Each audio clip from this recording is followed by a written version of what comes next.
The most important media outlet in the country right now. Welcome to the Watering Hole. This is episode 102. We're in the hundreds, but this is our first guest in the hundreds. Woo! Guys, 100. That's a lot of podcasts. It is. It is. We've been doing it for a little bit now. Yeah. Some might say we're veterans. Others might say we're still rookies. You never know. So We're starting to get the hang of it. We are.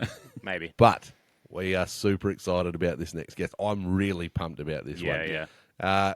Guys, we have the CEO of L.A.B Golf, Sam Hahn. Thank you so much for joining us. We got to give the clap. Thank you. We got to give the clap. Thank you guys so much for having me.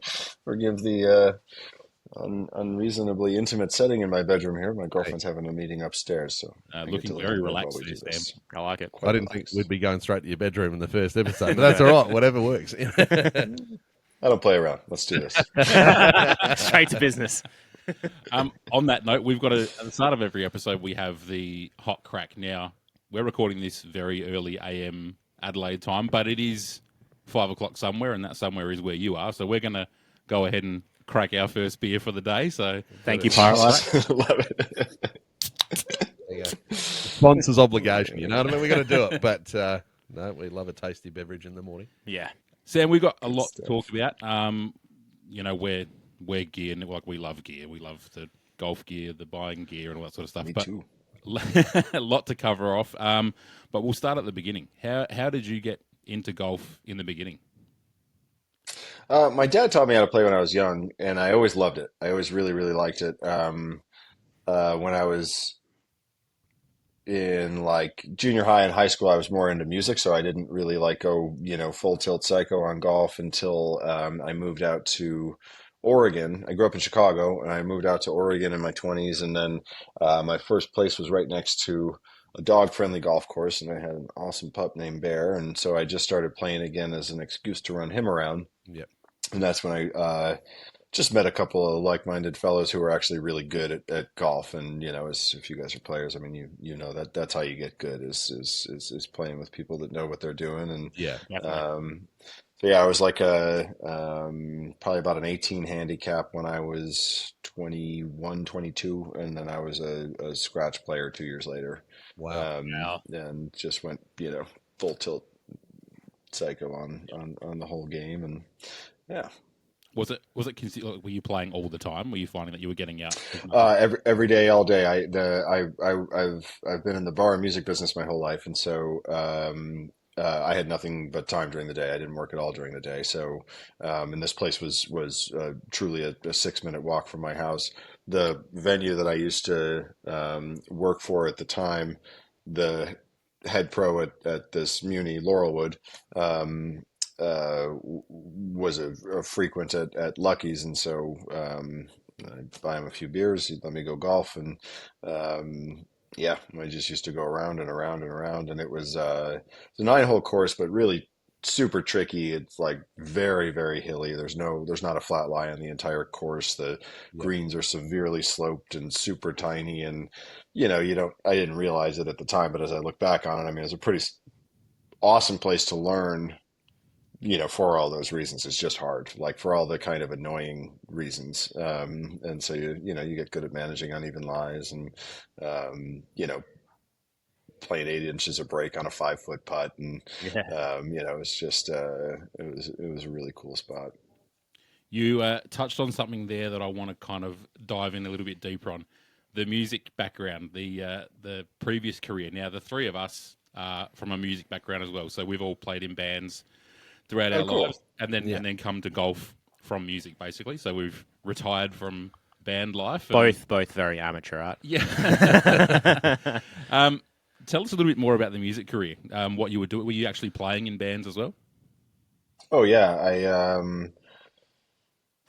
mean, I was walking all over the country out of high school, and kind of couch surfing with all my friends that went to college, and I'd go to the college towns and busk in different towns and stuff, and then I started to get some lucky breaks and book some proper shows, and then I landed in Eugene. I actually met a girl, and I was like just kept coming back around to Eugene. Eventually, just kind of posted up here, and then I started. I played in a few different bands. The one that I had the most success with was a group called the Champagne Syndicate, and it was dope. I mean, it was a really, really good band. I think if we'd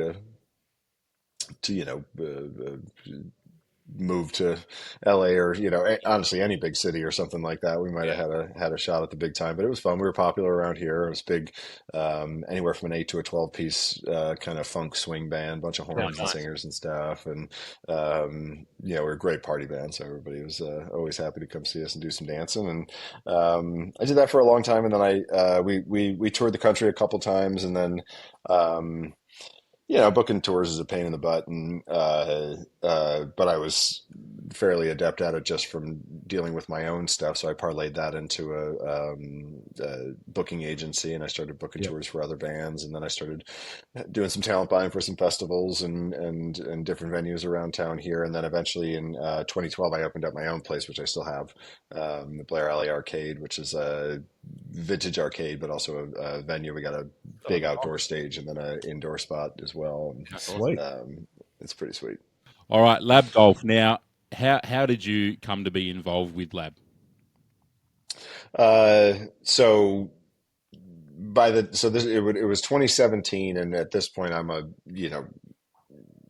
good player. I compete in state stuff, not particularly well, but I'm like all in. I play all the time. I'm obsessed with golf, and pretty good ball striker, and was just so neurotic on the greens. And I'd gotten to the point where I was switching putters every round intentionally, even if I'd putted well the round before, just to like ride a honeymoon on a new putter. That was the only way I could putt well. So and actually a connection to your homeland.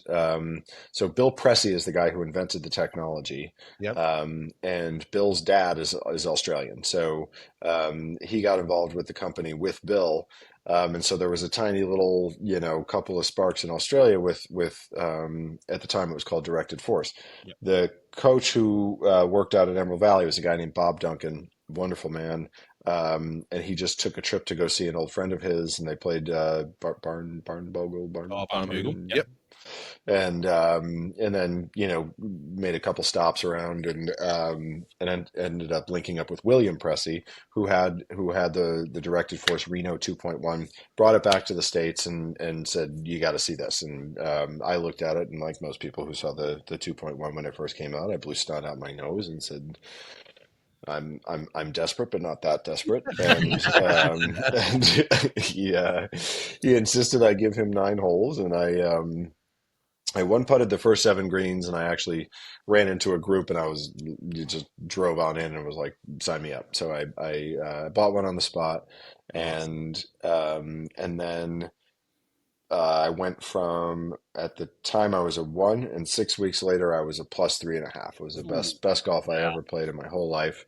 I had a scoring average of 72 at our home course is real hard, and just awesome stuff. And then the head fell off the putter. It was actually like clicking and creaking for a few weeks before, but I was just in denial about it. And then one day it just popped off. So I sent it back, and Bill got in touch to apologize, and we just became fast friends, and totally kind of kindred golf spirits. And then it wouldn't have been more than a month or 2 after that he and his existing partners were about to close the doors. So they just, they'd given it a go for a couple of years. They're out of money, and just it's hard. I mean, it's just so hard to get new product out. And I just knew we could do it. So my brother, my dad, and I pulled together cash and bought out his existing partners. Partnered with Bill, and then that would have been officially in April of 2018. We rebranded as L.A.B, and that was how it all got going. Yeah. So where does the name L.A.B Golf come from? Just because I'm curious. It was actually the name that Bill wanted to use in the first place, as I understand it. But what he called the technology was lie angle balance, and Oh, so right. it's an acronym for lie angle balance. And then Yeah, when I heard that, I was just like, why the hell did you guys name it directed force? That's pretty cumbersome. It sounds like a big band name for an 80s hair metal. Yeah, it wasn't quite right. So yeah, and the and then the logo came about in a pretty organic way, and and these are the things that, like, in real time, uh, you don't necessarily consider the magnitude of, I mean, we did, honestly, as much as anything I could remember, like when the name came on pretty easy. The logo was like, it was like naming a band. Like, it's just the worst, like if you don't nail it in that first 20 minutes or first 5 minutes, now you're just spinning out. Nothing sounds good. And it was, it was kind of like that.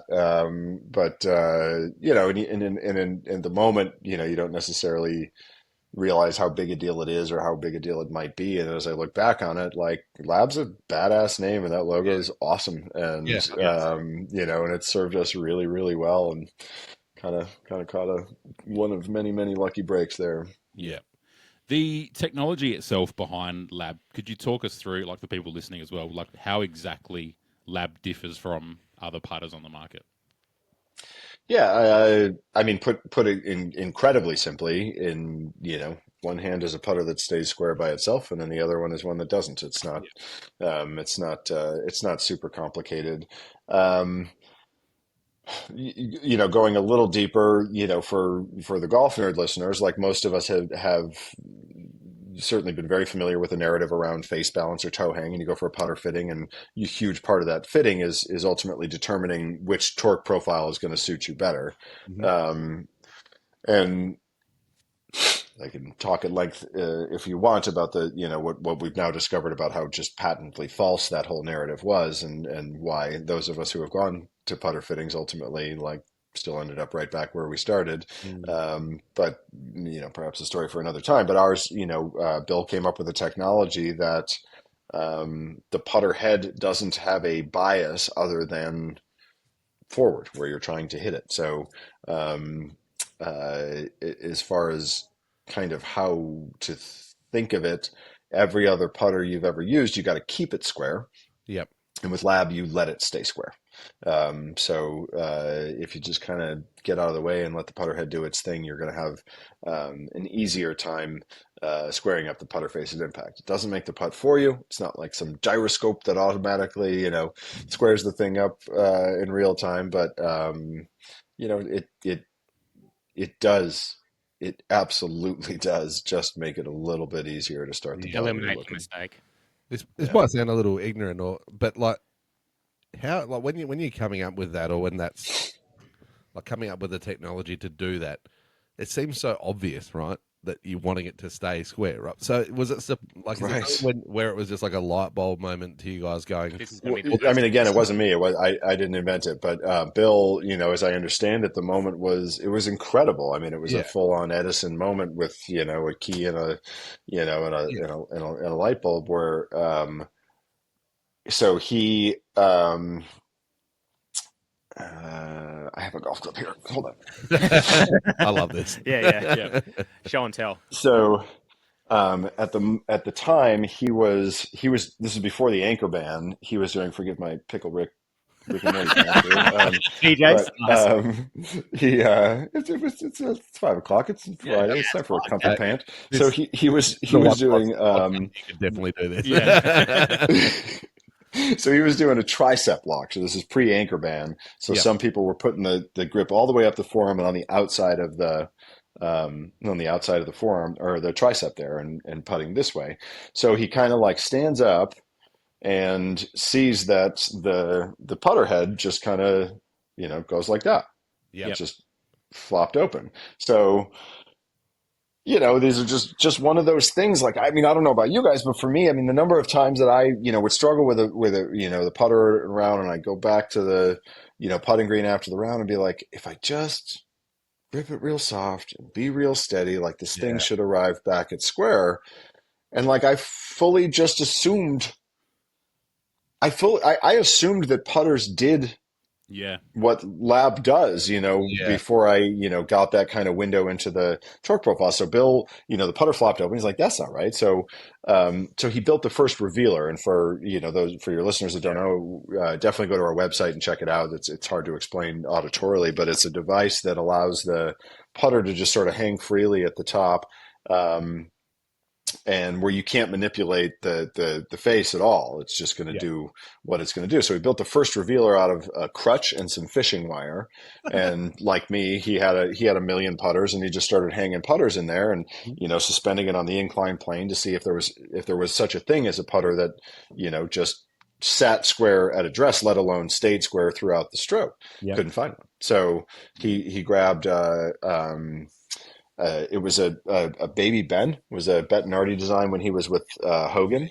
Yep. And so, it was kind of an easy putter to work with because it's a single plane on top. There's no cavity. And so he started drilling holes in it, just trying to find a spot where he could stick the shaft where the putter would just at least stay square in his little, homemade revealer. And then, ultimately discovered that, the shaft's relationship with the CG is ultimately what was going to make it sit there. And then the whole back half of figuring out how to keep it square in motion was a whole other just major physics equation. And he had no formal physics training at all, but certainly had a mind for it. And then he linked up with he was a golf instructor and linked up with one of his students who was an engineer.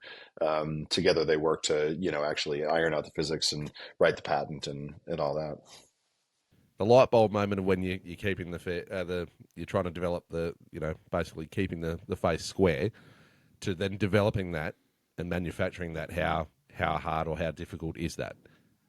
Yeah, it's super hard. I mean, that's why we're crushing the way that we are. You can get pretty close manufacturing it on a mass scale, but unless you're actually getting your hands on the putter, the concentricity of the shaft and the grip, I mean, all these things are going to impact ultimately the amount of torque in the putter head. And so there's as far as we're concerned, there is no way around hand balancing this process. Of course, we are always looking for ways to automate it or whatever, but any automation that we would ultimately implement would still be per putter. Like you can't just bang out, 100 of them and hope that they all balance. And you'll see that with some of our competitors that are, coming out with putters in this space where, if you grab a lot of 50 of them, put them in our revealer, some will look pretty good,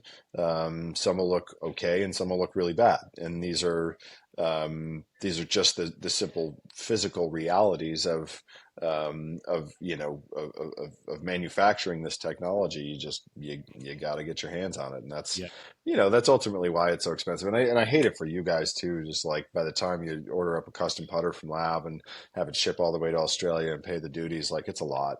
And we get it, and we're not, it certainly isn't gouging. I mean, our labor costs are 10x maybe more than our competitors, to get these things down. But we're working on it. We're going to hopefully have some, satellite build sites that would, reduce some of the shipping times and duties and stuff for you guys and for other people in Asia and stuff. But, for the time being, it is what it is. But I guess the main thing, I mean, if you're paying for that anyway, I mean, it's the quality, right? And if the more, like if you were to have different sites or anything, it's maintaining that continuity and that quality, like in the product. So I think for anyone who's serious about improving their game or paying for a quality product, they don't mind that as long as, the quality is there and it's sustained, Oh, for sure. It's just our absolute promise. And, and that's where, I think we have an advantage, over some of our competitors who were, multiple generations removed from their founders, where that sort of, passion around making a perfect product kind of gets watered down the more, kind of MBAs you bring into the business and all that. And, in our case, like I can't picture the thought of us not putting out the absolute best of the best product,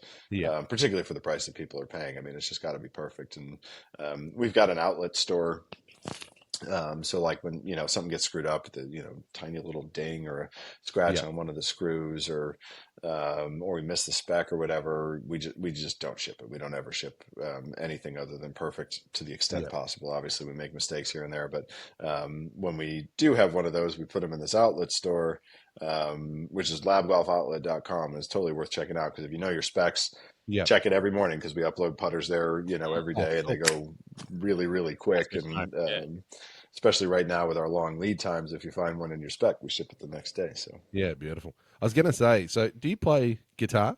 Is that yeah, the instrument? Yeah. So it kind of like the lab, like golf, even just like some of the videos I've seen of, where they're manufacturing the clubs and everything, it kind of reminds me of Paul Reed Smith, PRS guitars. And it's sure. very, Paul Reed Smith being very involved and, just trying to, coming up with ideas and trying to, how do you go from a thought process to actually delivering the product, but then the quality of it, it just reminds me of that same sort of thing. And 100%. I mean, they've expanded obviously into, for example, like making, guitars in other countries and not just in Maryland and that. And it's like, well, how do you maintain that quality? But I could see similarities between It's doable. I mean, you need to find the right partners, and like we're working on it as we speak. We found you don't do it by going to China, and you do it. We're gonna do. I don't think I'm allowed to say any of this. There's a place somewhere close, much closer to you guys than us, Yeah. where Tell us all that's got an incredible work ethic, a huge golf population, and is really interested in being able to produce over there. And for me, like my style is just all about finding the right people. I mean, anything's possible, but you got to get the right players and people that are passionate and stoked. And we've I think we found a really cool group overseas that. Is going to be able to service your half of the planet over there in a way that is exactly in line with what we do here. And it's taken a while. I mean, we've a few years we've been searching for the right partners to kind of open up lab golf that hemisphere, and I'm super stoked about it. It's going to be cool. Yeah. Core values have to align, and they have to be good people, right? So. I think the other thing we wanted to touch on, you kind of mentioned it there, was, and it's been interesting in the space to see, is for the word I'm looking for, I'm just going to use copy. So there have been other manufacturers replicate that obviously I hadn't noticed. hasn't come across your desk. What do you mean? They spend millions on their R&D, and obviously, but everyone copies. First of all, they do not spend millions on their R&D. They spend millions on their marketing. Okay. So what does that feel like, obviously, in your position, to see a direct copy, really? Let's be honest. It's one of the signature, shapes of You've what never Lab seen that Golf is shape about. before Lab. Yeah. And then all of a sudden, everyone's jumping on this. We're not going to mention any No. Fuck names. that. Are we going to throw them under the bus? No. Well, You certainly can. They know what they did. You know, like they're not sitting there pretending they didn't just. It's very obvious. I'll say it. I like saying controversial things. We're talking about Odyssey. Yeah. So what is that like to see that shape putter, and then basically all these other companies coming with square to square and center shot and all that sort of stuff? What is it like in your position where you guys have blown up in the market and are starting to really dominate? So it's like, what's it like to see these companies, copy basically? It's a lot. It's really emotional. I mean, so it started with the Allen, the PXG Allen was kind of the first putter in the space that came out that was really just sort of like on the nose with exactly our marketing message and using our language. They even made their own, sorry, Bob Parsons, bullshit revealer that is absolutely, it's fixed. I mean, we have one, like you can tighten the notch so that it, reduces or increases the friction so the putter doesn't move. Yeah. It's a toe up putter, kind of like the backstrike, was back in the early 2000s. And, It was super scary. I mean, the first time we saw it, it was absolutely mortifying. And then we got one. And, Yeah. and at this point we were assuming it was balanced the way that ours was balanced. And then when we got it, we're like, oh, you guys are not, You're not spending millions in R&D. The Timu version. So that was kind of like, the first scary one.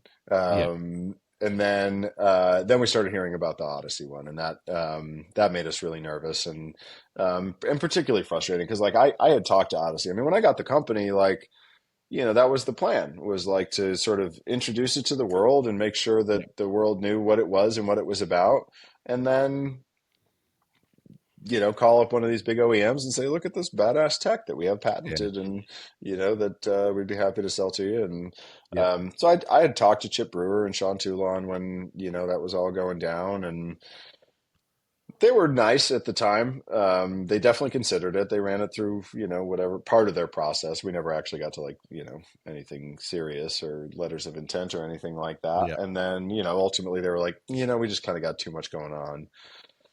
I don't know if that's when they started development of it or if it was when they started seeing, impactful market share reports. But whenever it was, they came out and I'll tell you what sucked was like hearing, I think it was a rep, who told somebody that we knew, who then called us up, said, by the way, Odyssey's working on something that they're calling the L.A.B killer. Oh. And I was like, fuck off. Like, what do you mean kill us? Like, you guys are the biggest fucking putter company. I'm sorry, am I allowed to swear? Yeah. Please do. Yeah. Please do. You guys are the biggest fucking putter company in the world. Like, what do and at the time when we're hearing about this, like, we're making some waves or whatever, but we're not even on a market share report at this point, What do you need to kill us for? Yeah. Like, what is that, and like, I am not a competitive person, and sometimes I get a chuckle out of people when I say that because yes, when I'm playing golf, I love talking shit and I love, trying to, win a game and whatever. And I have a lot of fun with it, but I don't like losing. I really hate losing. I don't particularly love winning, and I love tying. That's my favorite. Like if you go out, you play a match and whatever, like, so I just, I had gotten so used to sort of operating in this non-competitive environment where, at first everybody's kind of laughing at us. Then they're like, oh, okay, it's at least like a thing. And now all of a sudden they want to kill us, like it was just, it was so jarring and like such an unfortunate, like, I guess just sort of, initiation into the world of, golf OEMs and how they operate. And I just, the idea that a product would be created with the intent of destroying competition first as its first priority, and its second priority actually being a good product is mind-blowing to me. And the product is not good. Like, I'm sorry, it's fine. If you like this if you like this category and you like this technology, I think it's cool that they're out there, at a price point that people who can't, stomach ponying up, lab cash to dip their toe in the water. I think it's a nice option for them, but it's not better. Like, it's not even close to better. And this whole idea that competition is supposed to drive innovation. There's nothing innovative at all about what they've done. Yeah. And then just to find out that they don't care is sad because like I said earlier, like, I'm still a consumer at heart. Yeah. Like I have a Titleist driver and Cobra irons, and like I'm a golf nerd, and I have it in my head that the R&D guys are in the rooms working their asses off to figure out how to make something better. Yeah. And it turns out the R&D guys are doing what the marketing team tells them that they have to do in order to, to get market share. So it was pretty disappointing, how it's all gone down. I've gotten used to it. My Instagram algorithm obviously, knows what I'm into. And so I wake up every morning and see like, oh, what 5 other fucking companies are, jumping in the space here. at the same time, we knew this was an inevitability. You know, we Yeah. knew that the technology was profound and you can't ignore it. And so, on that side, it's like incredibly validating and super exciting. You know, once you get past any of the concerns about what it's going to do to our business, which by the way, it's been great. Like our business has actually doubled since Odyssey came out with that putter because they totally just, you know, it's the biggest putter company in the world. Said Lab was right all along. And, so that part's been great. And like, That was what you. and like low key, dude, like I am a golf nerd and I like messing around with all these putters. Like we get them in the shop just to, you know, pull them apart and see how everybody's doing. And I love checking it all out. So in that part, it's pretty cool.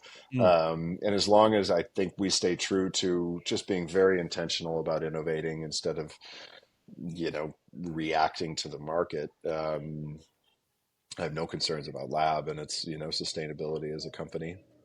I was going to say that like the lab killer thing, that's very confronting language, but I was going to say there must be like at least a tiny bit of vindication or validation on your part. Oh, Because hell yeah. I'm assuming that you would have had a lot of resistance from traditionalists and purists along the way as you guys were growing and launching the products.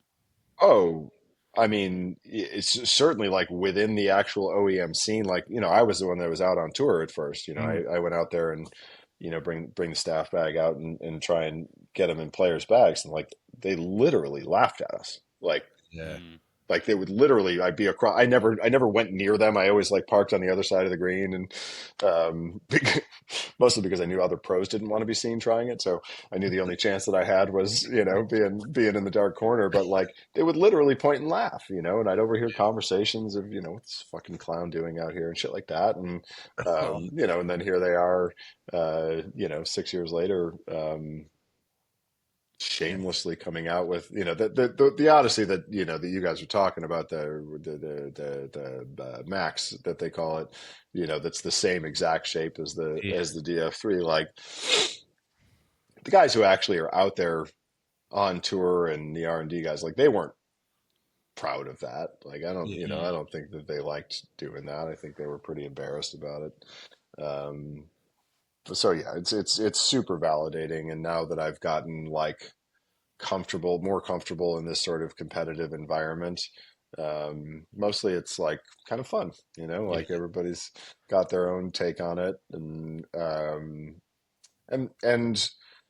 you know, there's even been a couple that like have us thinking, you know, like on as far as like what's possible. I mean, I guess if I'm totally honest, there's only one that got us thinking. The rest of them are just kind of watered down, you know, versions of what we'd already done. But the what's it called? The paradox, the BGT paradox. Like, I don't like it, and you know, I don't know if you guys have seen it, but it's kind of messed up the way that it like souls. It's an interesting putter.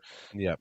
At least he's out there thinking about how to push it forward. You know, and Barney Adams is a fucking legend. I mean, the dude's, you know, written more patents than I'll ever read in my life, let alone issue. And he's incredible. And he actually thought, he was like, oh, okay, well, Lab's onto something here. Let's see if there's a way to push it further. But for the most part, yeah, mostly just different shapes, different sounds, different feels, stuff like that.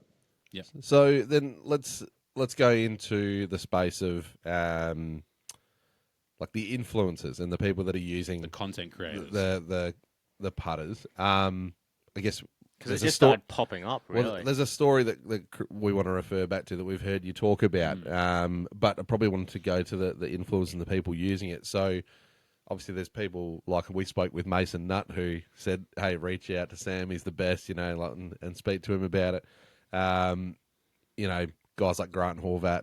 Brian Bros using the putter. I mean, they're so heavy in this space, and even between, as we were talking about, the comparisons between like the Odyssey and there's no comparison really, but between the Odyssey and the Lab, you know, a lot of these influencers pushing the case saying it's just really not as good as the Lab. Like the Lab is the one. Yeah. What is it like having those guys on site and them starting to all use the Lab putter in this day? You know, and age? it was the way that all went down was all pretty natural. Like it wasn't, we didn't, we didn't like sit in a, marketing meeting being like, let's go hard on influencers. It Yep. was just all we could do. Like we had no, so like I'm still, I still handle a lot of the DMs and stuff on Instagram, and I certainly Yeah. did, all of them up until about a year ago. And Yep. like, I'm just like you guys. I'm on Instagram Yeah. and I see what people are using and what people are doing, and I'll see some, I'll see a Grant Horvat or Busted Jack and and some of the other folks, and it just started with me just like sending them a message, just saying like, "Hey, bro, love to send you a putter," Yeah. and like, we take a little shit, or people sort of kind of try to minimize what we've accomplished by being like, well, they just like, pay all these influencers and whatever. And like, we have contracts with a couple of them now, but we Yeah. didn't at all, and they get sent, these guys get sent everything under the sun. Every company in golf sends them all the shit, offers them, whether it's deals Yeah. or not, but it's, it's all competitive. They're choosing our shit. So, Yeah. yes, 100%. it's incredibly validating. And what's cool about working with them versus tour pros, it's much more applicable real world feedback. Like Yeah. tour pros they are gods with what they can do with any bit of equipment. And like the difference between a Grant Horvat and, a Scotty Scheffler, to the average viewer, maybe it doesn't look like they're that far apart, or not even Scotty Scheffler. Take a middle of the road, tour pro or whatever.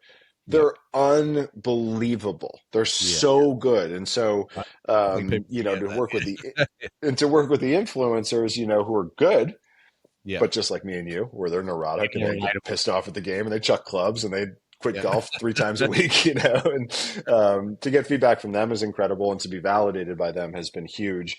And it's also just way more fun. Like Yeah. tour players are tough. Like they're working, I mean, they're Yeah. working really, really hard, and the influencer space is just a blast. Like they're just easy to talk to. The feedback is great. The banter's fun. Yeah. Good. Yeah. And then, I mean, now, especially like with the competition, I mean, like, I don't know, I had people, I wasn't able to watch it, but I saw that good thing happened. And, people were sending me screenshots, all the, the guys using the DF3 Yeah. copy from Yeah. Odyssey. And I'm like, those poor bastards. Yeah. What he said that day. They'll never know. They'll never know what it's like. They do know. A couple of them definitely have labs and know exactly what they're missing. Well, obviously then you've got some pros using it as well. We follow the live space pretty heavily, but like DJs used it, Phil's used it, and then you've got like guys who this story will be about, in Adam Scott, but Chris, I know you want to talk about it because you love Kelly Slater. I've had my views on Kelly. I think he's one of the greatest athletes of all time. How did that all come up? Because we've heard the story about how you saw Kelly was using the L.A.B, and it kind of all ties in with the Adam Scott thing. So how did that all happen? Yeah, I mean, it was really very, very shortly after I had gotten involved with the company, that Kelly Slater made just a meme with his DF 2.1, or at the time it was a Reno 2.1, was the original one. Yeah. He got it at Carlsbad Golf Center just on a whim. He's a super golf nerd, and we got in touch and chatted back and forth, texted back and forth here and there, and then so that would have been 20.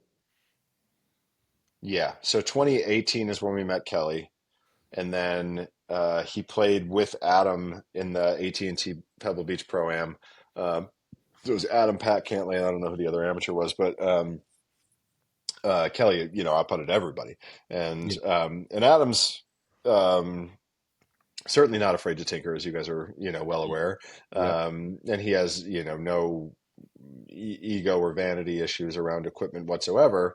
And he just saw how well Kelly putted. And he called me the next week at Riviera. I was at that event, and went in and met him, and it was amazing. We built him a putter. We had it shipped overnight, and I still have on my phone the very first putt he hit with it was on 9 at Riv, and he had this I don't know, 25, 30 footer that might have broken 10 feet. Yeah. And it just caught it trickled right across the front edge, but it was such a beautiful putt. And he just looked at me like, and it was, and I'll never forget as long as I live. I'm sad it hasn't manifested quite yet. But he looked at me that Wednesday afternoon and said, "I'm going to win the Masters with this putter." And then he was leading the Masters through 2 days in 2019 and this was a conventional length. This wasn't a long putter. It wasn't a sweeper. It was just a regular 34-inch red DF 2.1, and it was. I mean, for a minute there, it just looked like the most like prophetic moment ever. And then he ultimately moved back to the long putter after that. I think probably 3 or 4 weeks after that Masters. And then, but was always super gracious and would always, test stuff if we were making stuff, and nothing really took. We made a sweeper of the B2, which was kind of the block of steel on a stick. Never really took for him. Made some sweeper DF 2.1s, never really took. And then I kind of half given up. But when we came up with the Mez, we sent that to him, and I might have even not even texted him that I was sending it to him. I might have just sent it to him, and I completely forgot about it. And then like fully 6 months later, and it was a prototype. It was a very early prototype that we sent to him for feedback, and he never reached back out. And then it was maybe not 6 months, 3 months, whatever it was. Out of the blue, I get a text from him saying, "This is the best performing putter I've ever used in my life, period." Wow. And it was a raw head, like it had no anodizing on it. And, it was a little rough around the edges and everything. And he used that for a while. And then ultimately, we started working together to get one more dialed in for him. And he's been using it ever since. And that's the Oz now that he's using? So the Oz, as the relationship developed, I mean, we were out playing some golf in what is that? We were out playing some golf in Los Angeles, and we just got to talking, and a couple beers after the round, and just started drawing putters on napkins, and then ultimately we worked together to design and produce the Oz putter, and it's awesome. He's actually not using it right now. He's not unreasonably so, but he's very particular, and he knows what he likes, and he knows what stuff's supposed to sound like. And like I've dealt with this within our design process and whatever. We'll all have ideas, and we ultimately produce them, and it doesn't always what you think something's going to come out like doesn't always come out like it. Oz is phenomenal. It is absolutely our best selling putter, and it's certainly the most like critically acclaimed putter we've produced to date. But for whatever reason, it doesn't work for him. The Mez was that for me, where I was so excited about the Mez, and to finally have something in a package that was not the fucking satellite dish, and was just like cooler looking and easier going, and then when I got it in my hand, like I just can't putt with the thing. I just doesn't look right to me. It doesn't set up right for me, but it does for everybody, and that's that's why we do what we do. You make as many shapes as you can so that you can find something, so that everybody can find something for them. But we're still working on the Oz with them. We actually started putting Liam, your fellow countryman who I mentioned earlier, just started making some with the Mez ribs at the top to see if that's the missing piece. So, but he's super gracious about testing, and we'll see where he ultimately ends up. But that same blue Mez that was never supposed to be for use, that was actually the first TPT prototype we ever built, and he just tried it and never took it out of his bag. That's cool. So that's just led me perfectly there. The blue. So I love this shit, and I love buying stuff that. I'm not a very good golfer, but I love buying gear, and I love designing things, and I love that stuff. So the best part about it is that you got all the colors and all that sort of the different styles of putters. What's your favorite putter out of all of them, and your favorite color that you guys do? Oh, that's like asking what's your favorite kid. Oh no, I have a favorite kid. Hopefully not a favorite putter. No.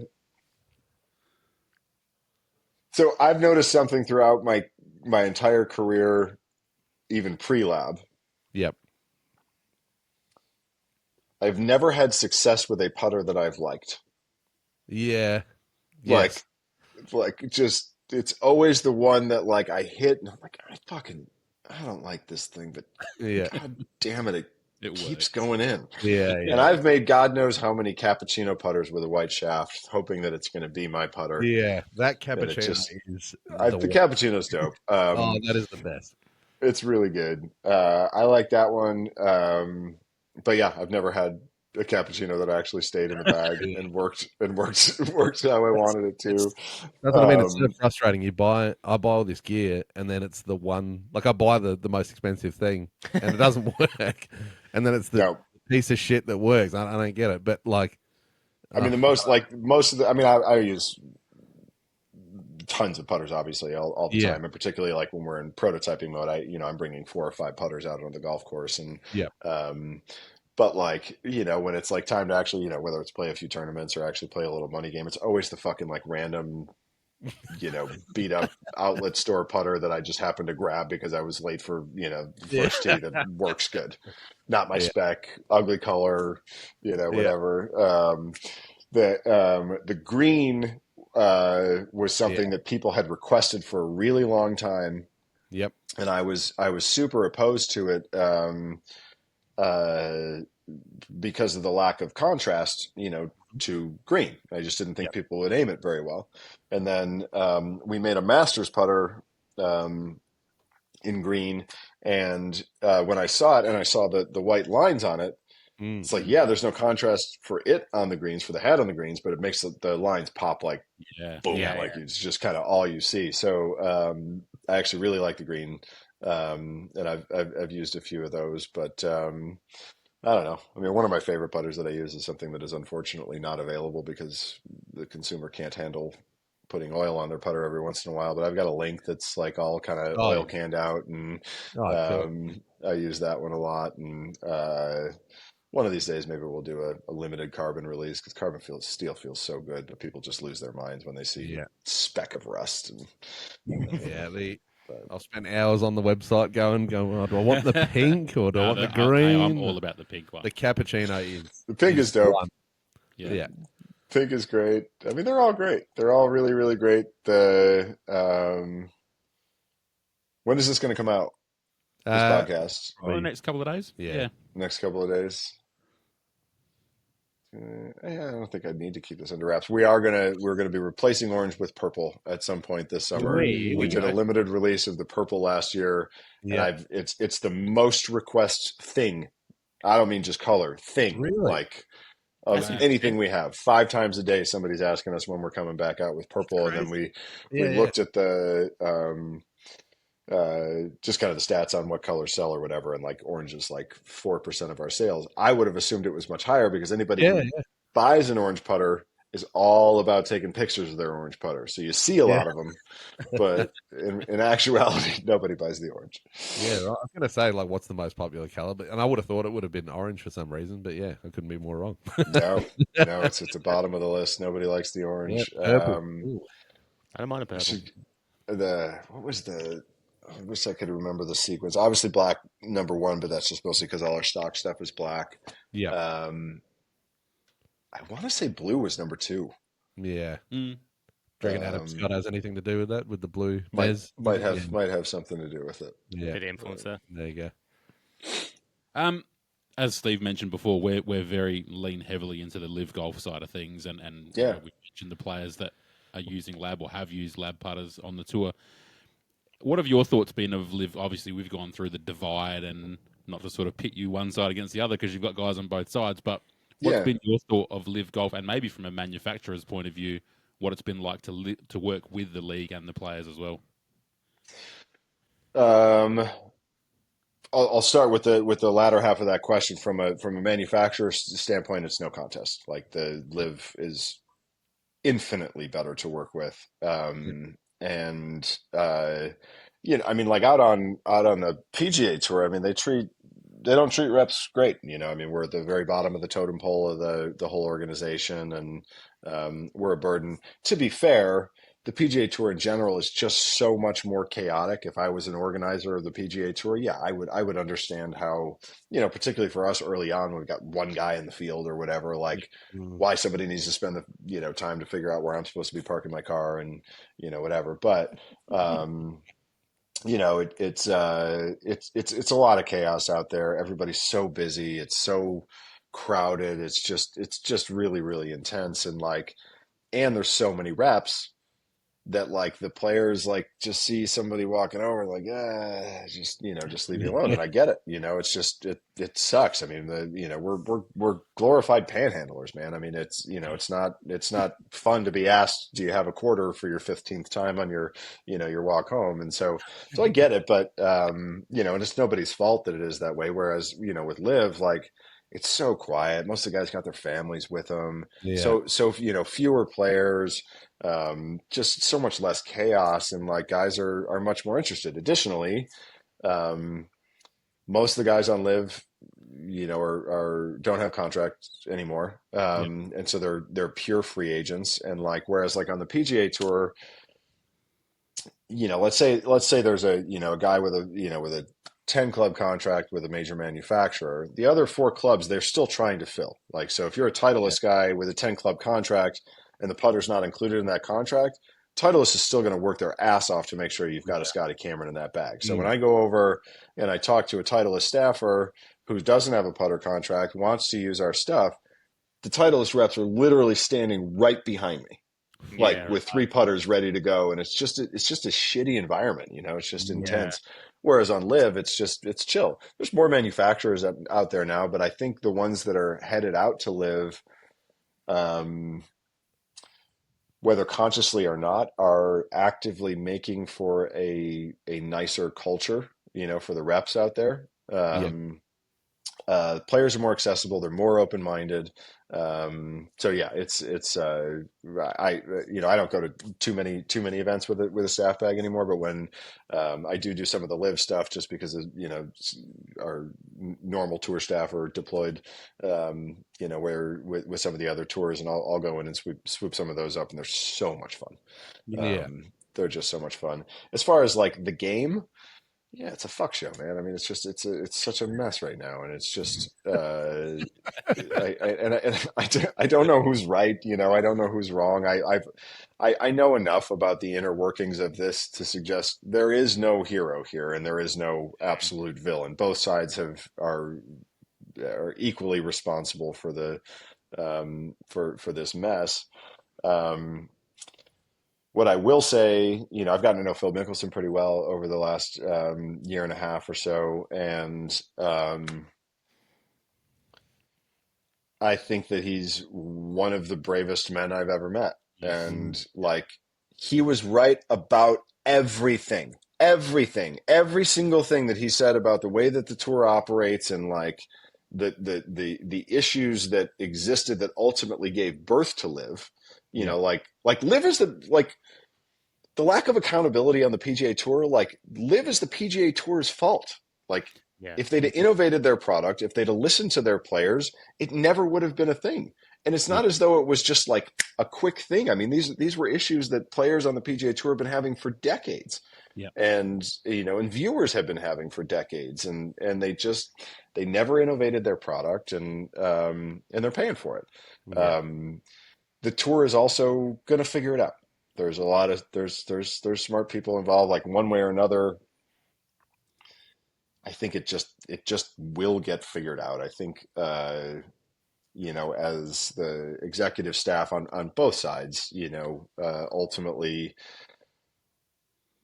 get replaced by people who have been on the sidelines watching this mess happen, there'll be less egos involved, and and ultimately I think it'll sort itself out.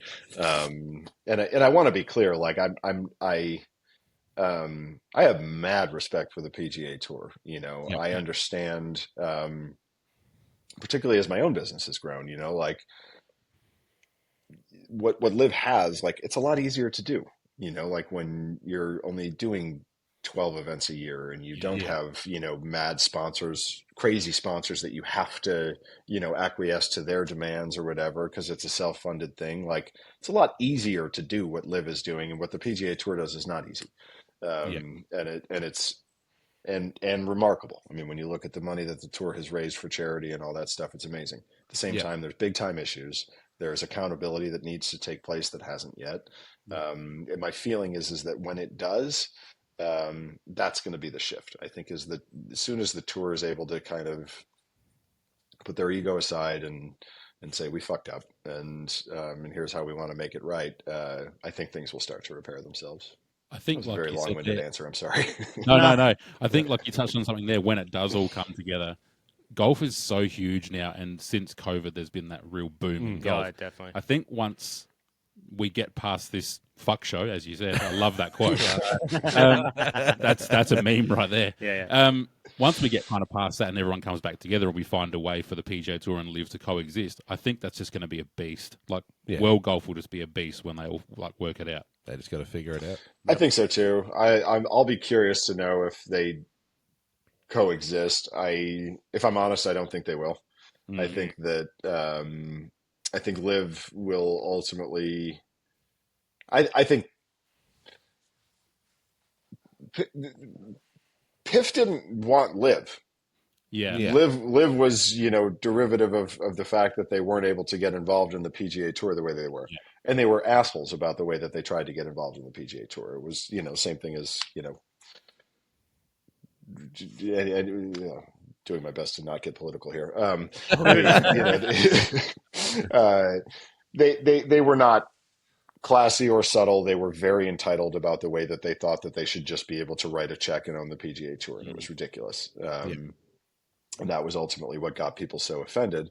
But I think that it's not a crazy idea to have them involved. I think it would serve the game to have them involved. And I guess I will get a little political. Like one of the things I really didn't appreciate that the PGA Tour did was to make it political. And, I wanted to vomit when they showed up with 9/11 victims, talking about, Saudi Arabia and all this stuff, when meanwhile, about 95% of the sponsors on the PGA Tour have ties to Saudi Arabia. The American government gives them money for weapons, like this, it was total, that was, just silly propaganda. And I understand people's aversion to doing business with, cultures that certainly on the sexism front are doing some pretty fucked up shit. Yeah. If there's a chance for that to change, it isn't going to be by saying, no, you cannot participate in the Western world. If there's a chance for it to change, it's by saying, okay, if you guys want to get into, soccer and get into, golf and get into tennis and get into all this stuff, sure. Yeah. But you can bet your ass there's going to be some accountability on the way that you guys, behave around a certain number of issues. And so I think it was a foolish, it was an opportunity wasted, to sort of engage that part of the world in a way that ultimately would have been healthy. Yeah, we'd have to swallow some, frustrations about the way that certain things go down. But at the end of the day, I think it's good. Yeah, I think, with the PGA, or both, I suppose, but the hypocrisy and the egos get in the way, unfortunately, of the game. But I think ultimately, if it can cause some disruption, but then it comes back together, that's the main thing. That's what I think all golf fans would like. But I have to just talk about the fuck show comment. That was the best, because now I'm going to use that when Whitey, when he's having a bad round, I can say that was a real fuck show, Whitey. Don't you throw Whitey under the bus? Yeah, don't use Sam's words against me. We won't hold you up too much more, Sam. Obviously, we always ask all of our guests a final four questions. Sure. Before we get to the final four, I just want to thank you for coming on. Yes. It's been a pleasure. I love talking about this stuff, and it's awesome. We've been really, thinking of a way to try and get someone from L.A.B, and to have yourself is a huge bonus for us. So Oh, first it's of a all, blast. I love doing this stuff. I feel a part 2 coming on. I think there's more. I think we've only scratched the surface. it sounds like I don't want to talk to you I'm guys on in. that one. Let's get to the final 4. So the questions that we ask all of our guests. The first one's pretty standard in the golf space, but your fantasy foursome. So it's yourself and 3 other golfers. Anyone, dead or alive. It could be in golf, not in golf. Just 3 other people. Mythical beings, whoever. Yeah. Me. Do they have to? Chris. And we don't even know if they play golf or not, right? No, Yeah, it could be anyone. anyone. Just a good group of people. Like, we all love the game, but just a good group of people that you'd want to play around with. Hogan for sure. Yep. I just want to see it. I just want to see. Hulk Hogan? No, I'm joking. You're an idiot. Yeah, brother. Great putt. I just want to make sure we're on the same page. Sorry, Sam. No, I want to play with Hogan. I would want to play with Hogan. Yeah. Just the legend, of this ball striking. At this point, Yeah. I want to know how much it's spun out of control and into reality. But I mean, anybody that I've talked to that I had the honor to, or the privilege to watch him play, I'll talk about it like it's, mythical. This is going to sound cheesy as fuck. But my girlfriend is like she's so fun to play with. So, and she always keeps the mood very, very light whenever we're playing. Good golfer? Actually, no, she's terrible. I'll kick her off the list because it's just too boring an answer. Not sexy enough. Who else?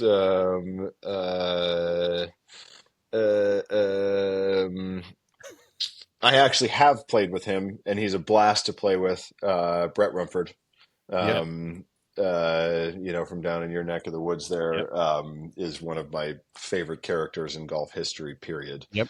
I learn so much every time I play with him, and he's an absolute delight.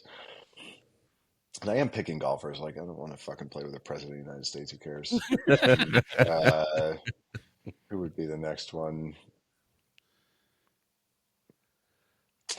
Honestly, if I can just take a moment to express gratitude, like if I was asked this question 3 years ago, I'd say Phil Mickelson, and I've gotten to play golf with Phil Mickelson, and I'm so grateful for the people that I get to play with, and it was everything I hoped it would be, and I would have him in my fantasy foursome again and again and again and again. It was like he is the most brilliant dude in golf, period. He has the highest golf IQ of anyone in history, period, and it was amazing. So yeah, Rummy, Phil, plus we'd love to have them have a chipping contest. Yeah. And Ben Hogan. That's a good group. I want to ask about Phil. Is it all-star shit talking when you play with Phil? It's pretty good. It's he's an odd duck. He Go on. well, he just yes, he talks shit. But then there's a different. I guess what I've started to realize about him is that there's a line between shit talking and sarcasm that he struggles with a little, and I'm very sarcastic. I played with him, and my brother was with me, who's both of us are were raised on Seinfeld, and there was just a couple of times where my brother in particular was very, very deadpan and would say shit, and Phil would be like.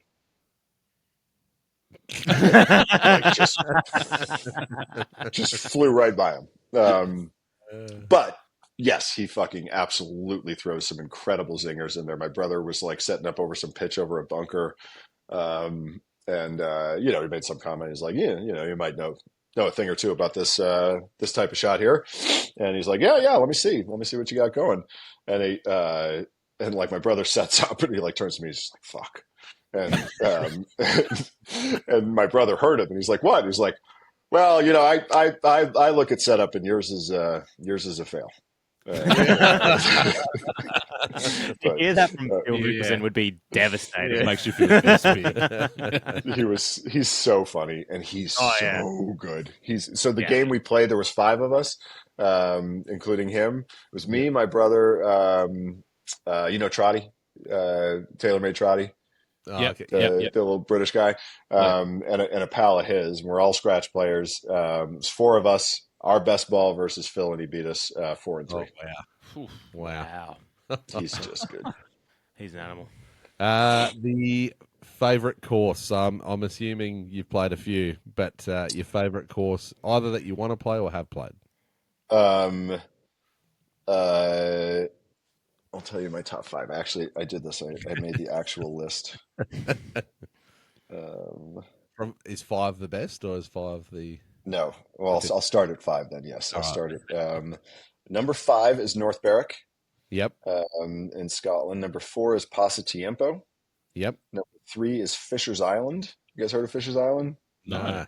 It's so Fisher's Island is a template course, so it's got all the North Berwick holes on it. It's got a punch bowl, it's got a Redan, it's got a Buritz, and it is literally on an island off the coast of Long Island. You have to take a boat to get there. There's no carts, there's no caddies. It's amazing. That's cool. pure. There's no irrigation on the golf course except on the green. So you play it in July, it's brown and hard as shit. It is an awesome place. Crystal Downs is an Alistair McKenzie course up in Michigan. That was the first high profile course I ever played, and it just absolutely incredible. My number 1 is Marion. Yeah. Okay. Yep. Beautiful. All right, let's add that to the list. Yeah. So this is the one I've been excited to ask you. So in Adelaide, in our backyard where Liv is, and Sam, it's been voted the best golf event 2 years in a I row. love telling people that. I love telling people because we're very proud in our city. Yes. Dude, it looks like a blast. I watched that one on TV. It looks incredible. Yeah. It's good times. Pat Reed's ace, and then we had Chase Koepka's ace. Yeah. Couple years back. It's a beautiful place, Sam. You need to come over here. So. Adelaide, they have the watering hole. That's where we get our name from, is the 12th at the Grange Golf Club. On the watering hole, they have a walkout song, and as you're hitting your shot, you're teeing off, trying to make the ace to get the crowd to hype up. They've all got a walkout song and a song. What would yours be? Because you got the music background. Like us, it's very hard if you got a big range and you're eclectic music-wise. What's the song to get the ace? Before we get to the answer, this will end up at the moment in our first 100 episodes, we're doing a playoff bracket of all the guests we've had and their songs, and we're going to find the best song of the first 100. You're the first guest of the second 100, so this will end up in a playoff down the track. End up in a playoff. So this is a big deal. And we place a hell of a lot of importance on this as well, because it's got to be something to get the crowd going. And I always say the intro is important. It needs to be recognizable from the get-go. Don't say slaps. So the song's got to slap. the intro is everything, and on the intro piece, Yeah, this is not a testament of certainly any self-reflection or anything that I'm saying about anybody else that is out there, but just the song that makes that just puts a dip in my yippee, that just gets me walking in just that right fucking pace, has got to be "You Sexy Thing." The intro. The fucking crowd would love that shit. You know instantly what kind of mood you're in when you hear that guitar lick. So I love that. Could you imagine the ball dropping in the holes? You sexy thing. The eruption. For me, it'd be the I Believe in Miracles. I believe in miracles. Yeah. That is fucking fantastic. Yeah. I love that. That's brilliant. Either that or Superstition. Oh Yeah. yeah. That's a good one. Yeah. I'm down with I like that. sexy thing. Love that. All right, and the last question to ask you is, obviously we've got the team names. Some of them people think are a little lame. Some of them love them. We got Range Goats, Fireballs, Ripper, GC, Majestics, etc. Your team name. What would your team name be? If you were the captain of a live team, what would Sam Hahn call his team? It's a hard question to answer on the fly, but That is a hard question to answer on the fly. And all the 15 things that already ran through my head are just wildly inappropriate. chuck it at us, please. I think the four of us should start a team and call it the Fuck Shows. No, I love that. Hey, I'm in. Yeah. I'm in. Free lab putters. I'm in. would have to be something putter oriented, I would think. Fuck show GC. Yeah. I'll support that team. Just for the logo. Just for the merch. Yeah, Do you know how many people in Australia would support that team? Oh, yeah, 100%. The Chicago Bulls. I don't know. I can't do it. The Chicago Bulls GC. I mean, the Chicago the Bulls. logo's right Yeah. there. The basketball club GC. Lab Golf Club. There you go. Boring as can possibly be. The Labradors. I love it. Lab rats. Lab rats. Oh, there we go. Lab Rat GC. I could get behind that. Lab Yeah. Rat GC. There you go. You've just done it. There you go. Yeah. With the assist. All right. Well, that's all we have for you, Sam. Thank you so much again for coming on, mate. We really appreciate it. We understand you're probably super busy wearing your pickle pants there, but Yeah, totally. Like really busy, guys. Like just got all the stuff going on. but truly, Friday honestly, evening's a good time for a podcast. truly, we do appreciate it, and thanks for coming on and helping us grow. I'm sure all of our listeners are going to love listening to this episode, and we've enjoyed speaking with you. So thanks again for coming on, and if ever you're in Adelaide, come say hello. An absolute pleasure, and I'm headed that way in December. Oh, there we go. Nice. See you soon. There you go. All right, mate. Thank you so much again.